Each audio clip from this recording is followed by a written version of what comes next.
C'è una cena a cui non vuoi essere invitato. Tavoli coperti d'oro, coppe tempestate di gemme, piatti così rari che il loro costo avrebbe comprato una proprietà intera nei quartieri più ricchi di Roma. Il vino non finisce mai, la musica riempie l'aria e al centro di tutto, seduto come se fosse la cosa più normale del mondo, c'è un ragazzo di 14 anni. È l'imperatore di Roma. E quella notte non tutti i suoi ospiti usciranno vivi da quella stanza. C'è qualcosa che ha fatto un meccanismo nel soffitto progettato per uccidere attraverso la bellezza, che ha lasciato i romani senza parole per generazioni. Arriveremo lì. Ma prima devi capire chi era questo ragazzo e come ha fatto a finire sul trono più potente del mondo. Il suo nome era Elagabalo e Roma non aveva mai visto niente di simile. Non era un tiranno militare come Nerone, non era un pazzo omicida come Caligola. Era qualcosa di più difficile da classificare e per certi versi più inquietante di entrambi. Un adolescente con potere assoluto, zero senso di responsabilità e una creatività oscura che lo portava a confondere sistematicamente la crudeltà con l'intrattenimento. Regnò 4 anni, morì a 18 anni e dopo la sua morte Roma cercò di cancellare ogni traccia della sua esistenza, distruggendo le statue, raschiando le iscrizioni, eliminando il suo nome dai registri pubblici, ma le storie erano già scritte e quelle storie non si dimenticano. Tutto inizia nell'anno 204 d.C., in una città siriana chiamata Emesa, quella che oggi conosciamo come Homs.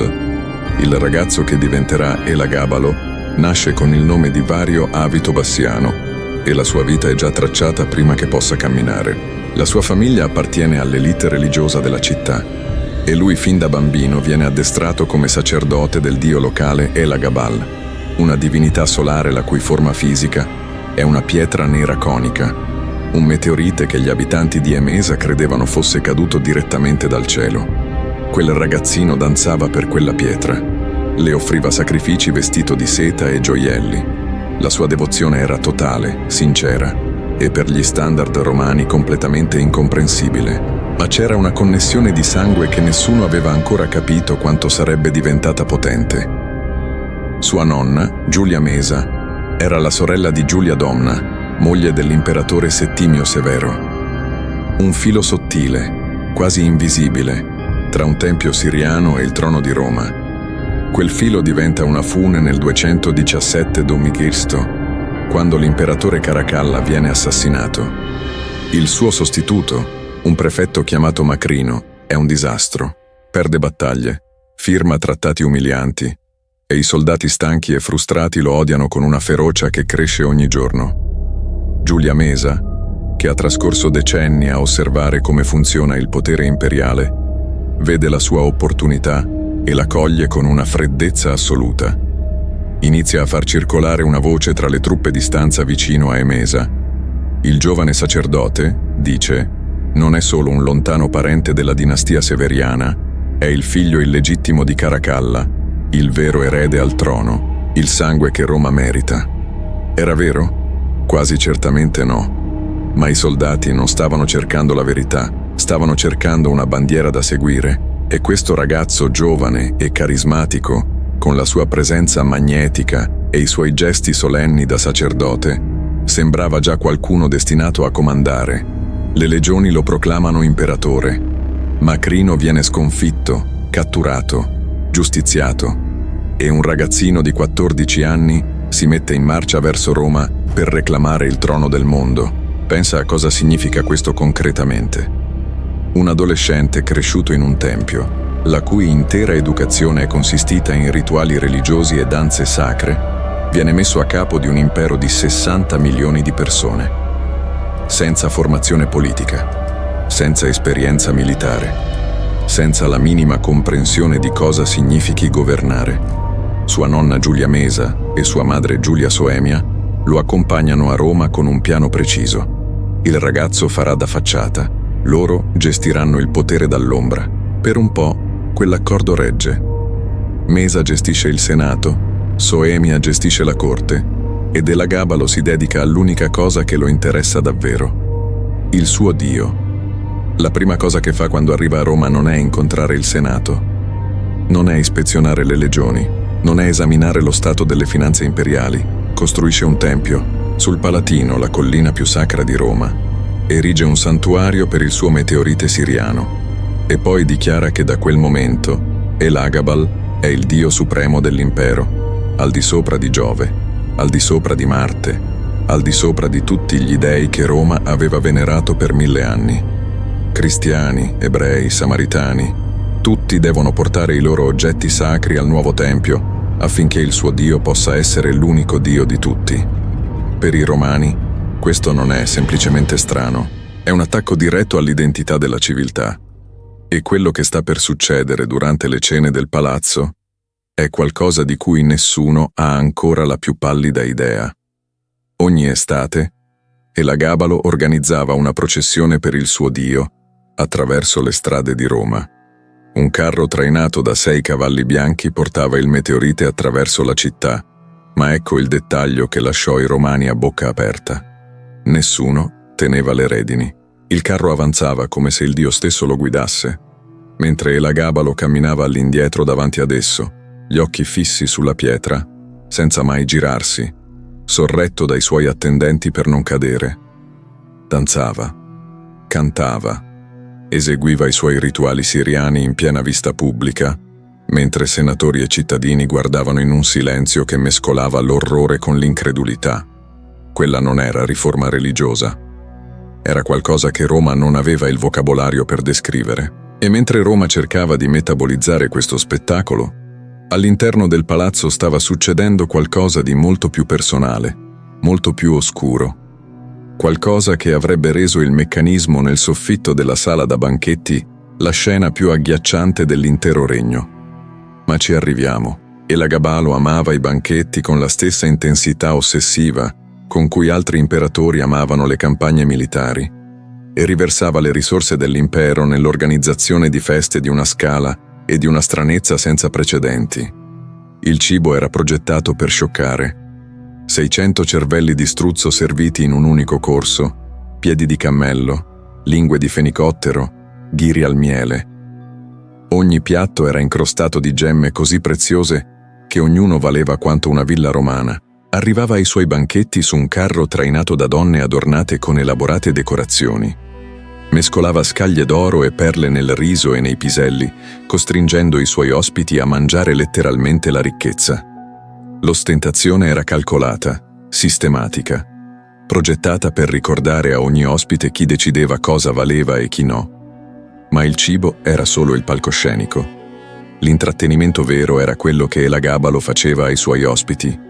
E qui la storia compie il suo primo scivolone nell'oscurità. Iniziò con scherzi che, se chiudi gli occhi su chi li faceva e perché, potevano sembrare quasi innocui. Aveva inventato qualcosa che gli storici considerano il primo cuscino scorreggiante della storia.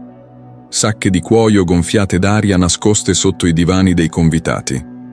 Mentre gli ospiti si sdraiavano per mangiare, gli schiavi rilasciavano silenziosamente l'aria, producendo suoni imbarazzanti mentre i convitati scivolavano lentamente verso il pavimento. L'imperatore rideva fino alle lacrime, poi arrivarono i cibi finti, piatti elaboratissimi fatti di cera, vetro, marmo, pietra, imitazioni perfette di cibo reale, impossibili da mangiare. Il senatore si sedeva davanti a una bistecca di marmo e alzava lo sguardo per trovare il ragazzo imperatore che lo guardava, sorridendo. Qualche volta Elagabalo serviva semplicemente un dipinto del cibo, un'opera d'arte dettagliata che raffigurava il pasto che gli ospiti avrebbero dovuto mangiare. Stai pensando che sia ridicolo? Giusto, ma ora ricordati che sei in quella stanza. Non puoi andartene, non puoi lamentarti, non puoi smettere di sorridere, perché il ragazzo che ti sta umiliando ha il potere di finire la tua vita con una parola sola. Le lotterie pubbliche seguivano la stessa logica perversa. Le folle si radunavano eccitate, sperando in premi. E premi c'erano davvero, a volte monete d'oro, schiavi, case intere. Ma altre volte il premio era un cane morto, o un barattolo pieno di mosche morte. La gente lottava e si spintonava per la possibilità di vincere qualcosa. E alcuni tornavano a casa con una fortuna mentre altri aprivano le mani e trovavano il nulla, o peggio. Lo stesso principio si applicava alle notti di giochi nel palazzo. Il vincitore di una competizione riceveva il suo premio con grande cerimonia, apriva la scatola, infilava la mano dentro e tirava fuori una manciata di insetti morti. L'imperatore era sul pavimento a ridere mentre il vincitore restava lì immobile, con un pugno di mosche, cercando di capire se fosse sicuro mostrare rabbia. E poi gli scherzi smisero di essere scherzi. Pensa a una di quelle serate. Il vino scorre da ore. Gli ospiti sono ubriachi, esausti, a malapena coscienti.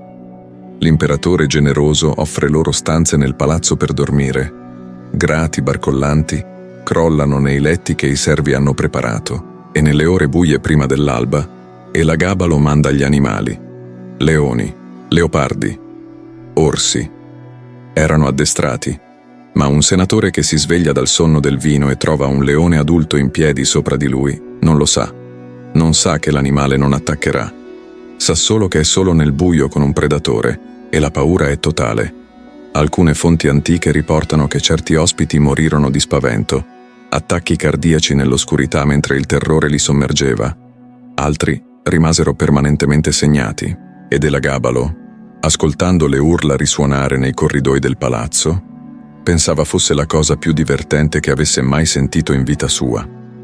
Ma anche gli animali non erano abbastanza.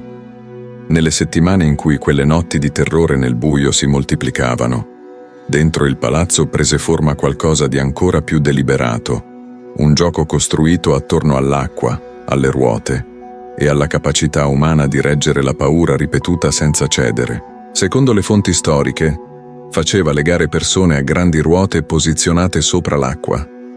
Mentre le ruote giravano, venivano immerse sotto la superficie e poi riportate all'aria, solo per essere spinte di nuovo sotto, ancora e ancora, in un ciclo non progettato per uccidere in fretta ma per terrorizzare lentamente mentre l'imperatore guardava, mentre l'imperatore rideva.